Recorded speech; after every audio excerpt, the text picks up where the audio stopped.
Hi everyone, welcome back to my channel. Happy New Year. I can't believe this is the very first video of 2023 that I am sharing. I haven't actually filmed a video in a couple of weeks. As you know, if you've been following me for a while, I was traveling with my family over the holidays and it took me a few days to just get settled back into my usual routine. So really happy to be back. This is a video that I had promised. This is the JOMO video, the joy of missing out. I had talked about earlier last year items that I was tempted to purchase, but I was resisting. I was going to take sort of inventory of those and log them on either a spreadsheet or a list, which I did. I have my list here. I'll show you briefly. I've got my list.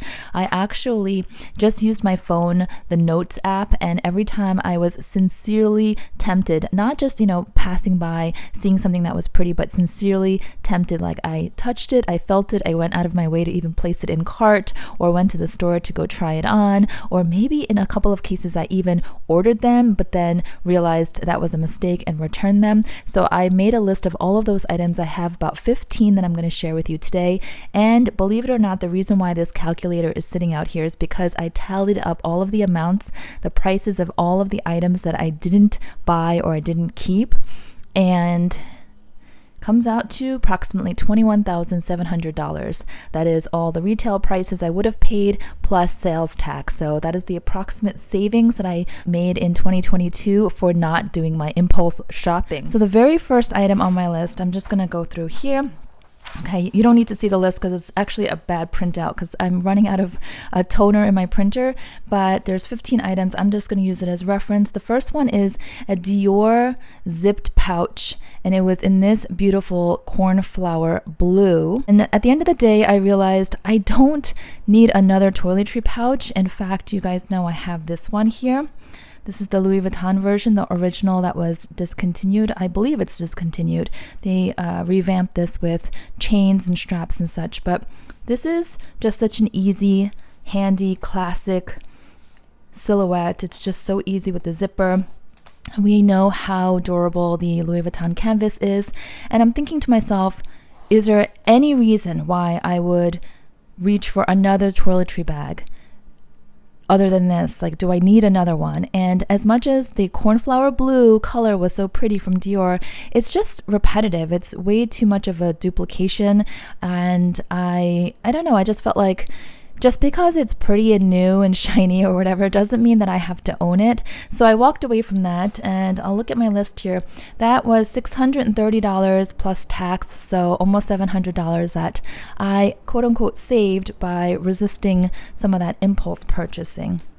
Then the second item was another sort of small pouch type of thing. It was this MZ Wallace yellow. If you guys don't know, yellow was my all-time favorite color growing up. Yellow ombre cosmetic pouch. Now, I am a fan of MZ Wallace. For those of you who've been around a long time, from the start of my channel, my very first video was on an MZ Wallace tote that I still own and use today. And I love the feel of the quilted nylon that MZ Wallace makes, and their chunky zippers, and I know their quality. So I put it in a cart several times, and I thought to myself, what am I going to use it for? What's the purpose? I'm thinking of the function, the practicality, because as much as I want beautiful things, I want them to be useful to me in my life. So I realized how many pouches of some kind, any kind, does a human being need? And I don't carry a lot, so if I do go somewhere, I'm going to only bring one, not even all of these. So even these right here are a bit of duplication because I got suckered into the holiday gift sets. And yeah, so I walked away from that as well. Then I have the Dior saddle belt on my list.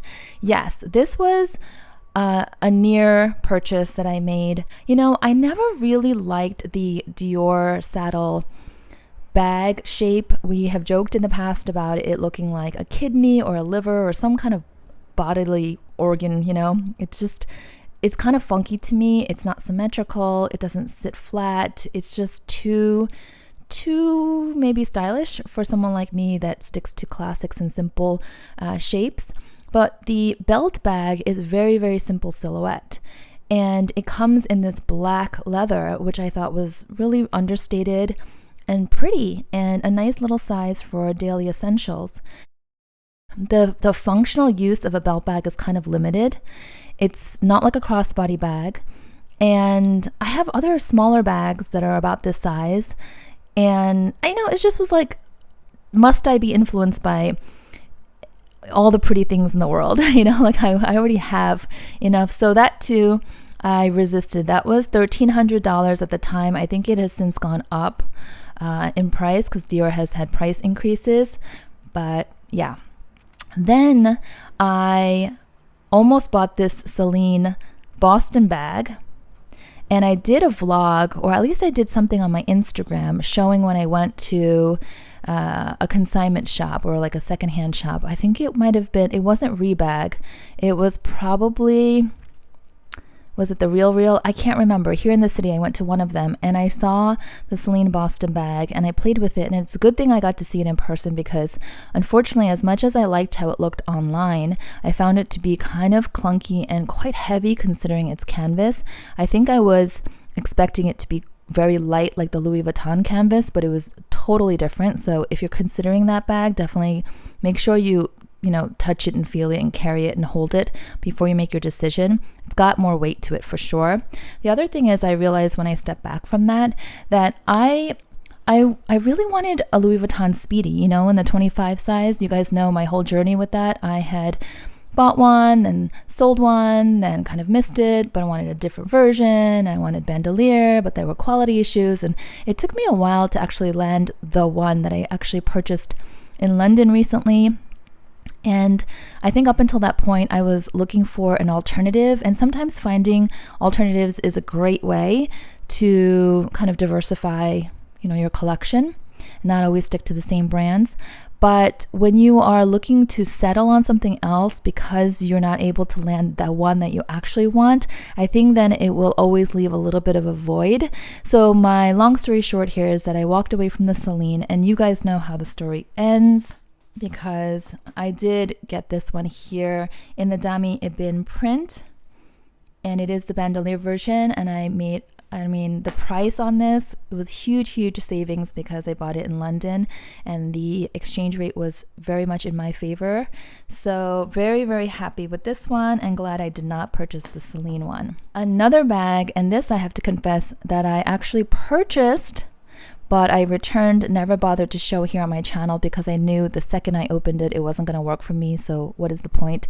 If it doesn't add value to make a video on it, then I didn't want to bother. So it's this Fendi baguette pouch. I think it was from the men's collection. I felt like because I don't own anything from Fendi, this was kind of a small little touch of Fendi that I could add, and it was not too burdensome. Price was about $790, I believe, but since then the price has gone up a couple times. And when I got it, it was so dinky. It was so small, and I'm okay with mini bags, but it was really slim. Could barely get my hand in there. So that is something that I didn't resist. I purchased, but quickly realized it wasn't going to work for me. So I returned it rather than just settling and saying, hey, it's cute, it's different, I'll just hang on to it. I didn't want to settle. So that went back. And then you guys know my Chanel Deauville tote, right? This one here, I did a series of videos on it that I got sometime last year. It's the newer release with the top handles and the longer straps. So in the past, Chanel has a variety of different sizes that they come out with, but in the past, this smaller size never had the top handles. It only had these here. So just imagine that it was like, if it didn't have it, still a good looking bag, but not as versatile without the top handles. So my point is, I think it was last summer I was shopping with my friend Elma when she was visiting here, and we looked at the Deauville totes, and I was actually really super close to purchasing a Deauville that didn't have the top handles before this version was released. Here, I have a photo of it. It's actually on Fashion File right now. It's this exact bag. It had like a raffia kind of material. It was a little bit scratchy, and I didn't like how the Chanel print was more pronounced on that bag. I wanted it to be a little bit more blended in, and I didn't realize it at the time, but because it didn't have the top handles, I felt like it's kind of limited. I can only wear it on my shoulders. And so I did walk away. I mean, I was so close. I was like about to bring it to the register. But I walked away, and that saved me about $3,000 at the time. And a few months later, when I went back to Chanel, I saw this, and it was kind of like, it just clicked for me, even though I hadn't planned to purchase this that day. When I saw this, I was like, wait, this is a great size, and it has the top handles, and it's really functional. And the black on black is a little bit more quiet for my style. And so I was like, okay, yeah. So I think sometimes when we just, I know sometimes people call me picky or too picky, but I think that if we have our preferences and our standards and what we expect out of a purchase, and we're clear with ourselves, we are able to walk away. And if something better comes along that matches what we're actually looking for, then we have the funds then to go ahead and make that purchase without feeling bad, right? So I'm really glad that this all worked out. I had mentioned in a previous video last year that there were a handful of handbags that were really tempting me. One was the Saint Laurent clutch, the very popular clutch with the chevron or matelassé quilting. It's really nice. I went to go see it a few times, and I was very close to purchasing it in either the dark burgundy color or the caramel color. Gorgeous, gorgeous. But I have the YSL Toy Lulu, and on both the Toy Lulu and the clutch, the YSL hardware, the logo in the front is pretty pronounced, and sometimes it's a little off-putting for me, just because, I don't know, sometimes I'm not in the mood for that. And ultimately, you guys know, I went ahead and bought this clutch instead, which is really different, and it's not seen at all on any of the other YouTube channels, but this is from Alexis Bitar, which is a Brooklyn-based company that I have been familiar with for many years, and I just thought this was interesting and different. So the YSL clutch was about $730 or so. I think the price has gone up since, and this was like 100 something. So yeah, fraction of the cost. It's lizard embossed, something that I don't have this type of skin on any of my handbags. This is real gold plated, and it's a hand, which just reminds me of my channel because I'm always talking with my hands, and my hands are, you know, kind of like the show here on this channel since I don't really show my face. So yeah, this is what I got instead, and I'm really happy with it. Also, last year I had talked about another bag that was really intriguing me, and it's the Strathberry mini crescent bag.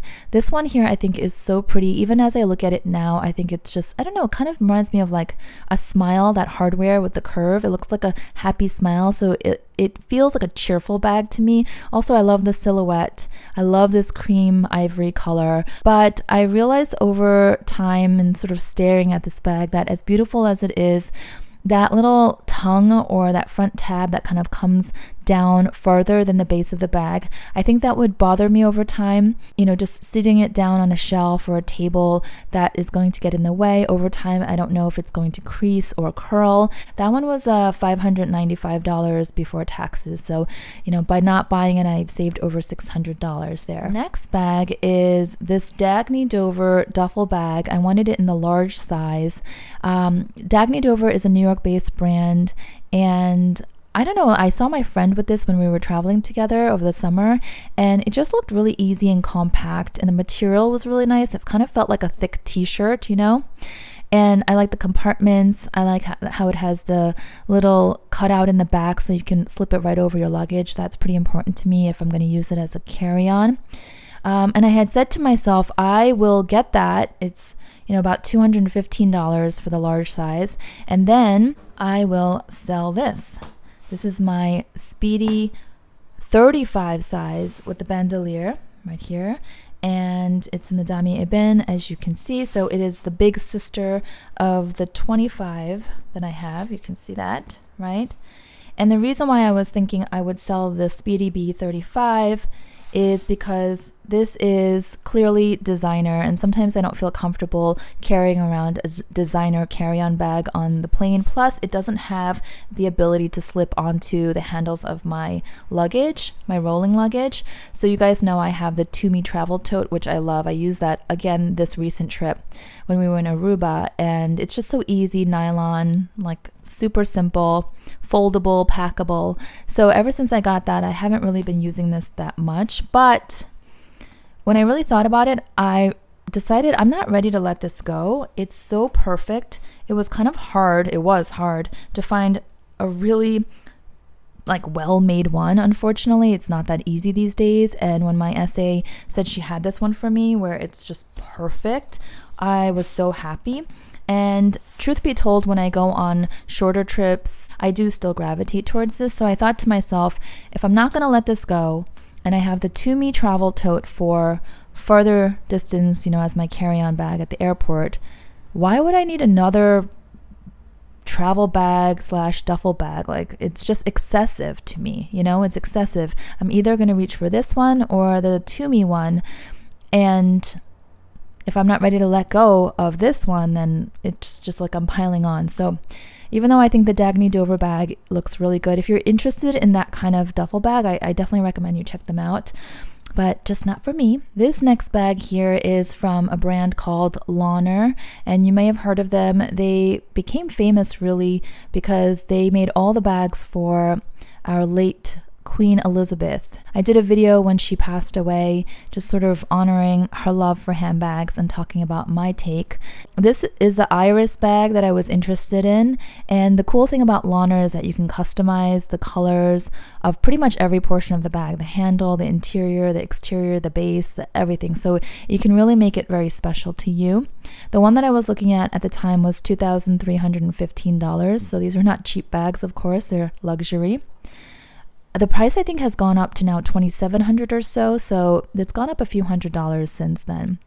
But I realized, A, I'm not Queen Elizabeth, B, I'm not royalty, C, I don't really wear a lot of top handle bags, and even though this comes with a strap, it's, you know, reminds me of my Lady Dior, which I'll get to in a minute. I think we all kind of sometimes get excited when someone in particular that we think is interesting, cool, or special, or remarkable in some way, wears a piece, like we want it too. But if you step back and really think about it, it's, you know, possible that that bag was meant for that person, not yourself, you know, and that's how I felt. So I walked away. Then let's move on to these sunglasses here. These are Tom Ford sunglasses that I did purchase them. So I was at Bloomingdale's, they were having a sales event, and I tried them on and I thought, wow, they're really flattering. And the sales associate said, we're having a sales event this weekend, so if you want to purchase it now, put it on hold, and then pick it up over the weekend, you'll get like a 15 or 20% discount. I was like, oh, cool. Totally bought into the sales tactic, purchased it. She held it for me, but that was actually good because it gave me about 2 days to kind of mull it over. When I went home, I tried on the 2 pairs of designer sunglasses that I own. I only have 2. You guys know which ones. I've got these Louis Vuitton version here. These are the Charlotte sunglasses that I love with the monogram wrapping and the tortoise shell and the way it folds. So I've got these, which are an all-time favorite. And then I've got these Gucci ones that are also really comfortable and simple, classic, and they just fit my face frame really well. So those are the 2. So do I need a 3rd pair of sunglasses? Really? Like, I've got classic black and brown turquoise. So for every outfit, I've got something, right? And I'm not one to collect. I'm not going to have like sunglasses in every shape and color and size. So I actually left those sunglasses there and they gave me immediate refund since I didn't pick them up. Yeah, those were $495, I believe. The next item I actually purchased and returned, you guys all know about because I did a video on it when I unboxed it, and I guess I considered it a bit of a fail because I didn't realize how heavy this bag was going to be, and that is the Coach Ruby Satchel in the 25 size. Again, that is prior to me buying this bag here in London, and again, I think I was still searching for some kind of alternative, and unfortunately the Coach bag was so heavy. Everything about it was fine except that it was too heavy for me, and I know that sometimes people are like, how could it be that heavy? It's just that I walk everywhere living in New York, and it's not like I sit in a car. It's not like I'm putting my bag down. I have it on my body pretty much all the time when I'm out. So it does get heavy over time, and if I fill it with my things, it's even heavier. So anyway, I returned that. That was about $550. All right, here I have my Lady Dior in the small size blush. You guys know I have talked about this bag. I have gone back and forth about this bag, and I said I have a love-hate relationship, but I am going to keep it for now, and I'm going to try to use it and enjoy it a bit more. I almost sold it. My point is this: when I was feeling kind of, waffly about this bag, I actually went to Dior with my friend in Atlanta, and I did a whole vlog. If you missed it, I'll link it up above. And I tried on this bag instead, and it's a Lady D Joy. At the time, it was brand spanking new. The Lady D Joy, or I don't know if it's new, like they might have just revived it from years ago, like in the archives, but it's basically this stretched out, shorter version, right, of the Lady Dior. And I thought, what a cool, fresh, modern take, and I don't know, it just kind of caught my eye. So I tried on these here. I did all kinds of mod shots. I was really getting excited about it. It has the top handles, it has the longer skinny leather strap, but it also has the shorter chain strap that can be used as a short shoulder carry. And I just thought how versatile, like I just felt like it was a nice twist. I thought about it. The price was $5,200, I think, which is a lot of money. And I stepped away thinking, if I'm going to buy it, I'll buy it in New York because, I was traveling, like I said, in Atlanta at the time. And that gave me some time to think about it. If I'm not using this bag that much, what makes me think I'm going to use that version just because it's like a little shorter and longer? So I'm actually really glad I stepped away because I have no regrets about that. And that was a good chunk of money that I saved. All right, we are down to the final 2 items here on my list of 15. And this one is a bag. It is from Celine. It would have been my only purchase from new Celine. You guys know I have 2 bags from old Celine.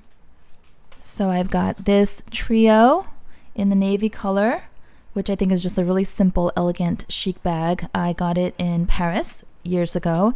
And then I've got the Celine Classic box bag in the medium size, which is just so timeless. So I have these from old Phoebe Philo era. You guys know how much I gush about her and how I'm so anxiously awaiting her debut collection. But there's Celine wallet on chain. You guys know I'm a sucker for wallet on chain style bags. Really caught my eye, and especially in this beautiful yummy caramel color. Again, I'm a sucker for that color. So it was just like check, check all the boxes of the things that I like.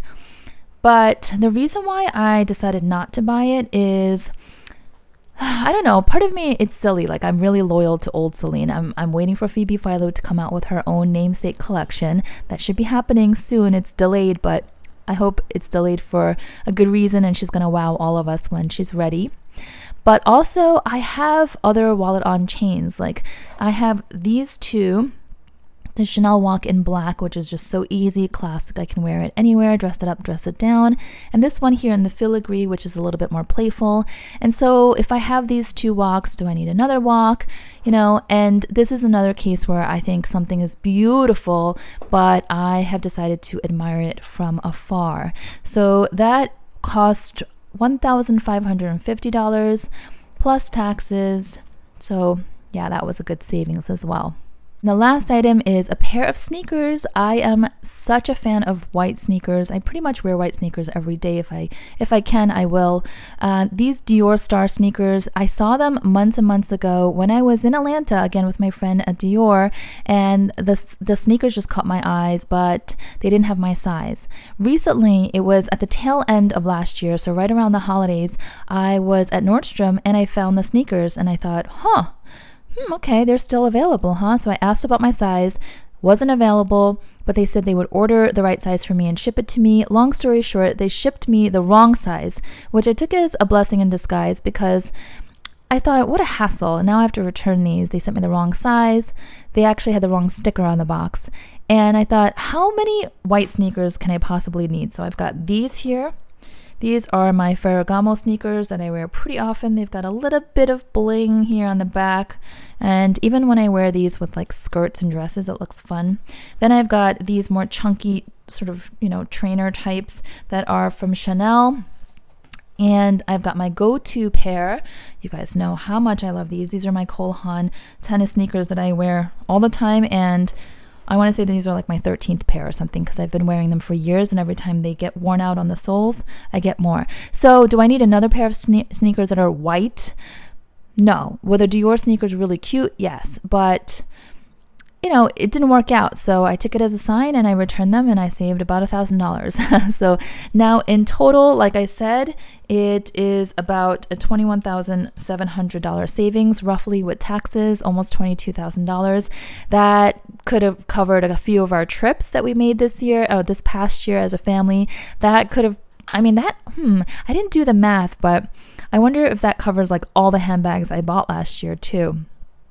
Probably, even with my Hermes Kelly that I purchased. So when I think of it that way, I'm just really happy that I missed out, and then I feel that joy, you know, the joy and gratitude, I guess, that I had the choice to buy it, but I didn't, or I had the choice to keep it, but I didn't, because I don't need it. I don't need to, and I'm happy with what I have. So that is it. I don't know if this was interesting, but I know a lot of you asked for this video, so I hope that it resonated in some way, and I hope that if you elect to you know, get more into JOMO this year, that you can do that. It's not that hard, actually. It's really just stepping away, taking a breather, or sometimes like me, ordering something, and then if you realize it's not the right one, quickly deciding to let it go and return it without being stubborn about it, or really just going back into your own existing closet and trying on, or reminding yourself of what you have, and just looking at all the beautiful items that you already have that you're enjoying, or maybe you're not using enough of and you're like, oh, you know what, I should use this instead of adding more new items. That's pretty much it. There's no like rocket science behind this, but I hope you enjoyed this video. I hope you're all off to a great start this new year, and I'll see you all next time. Bye bye.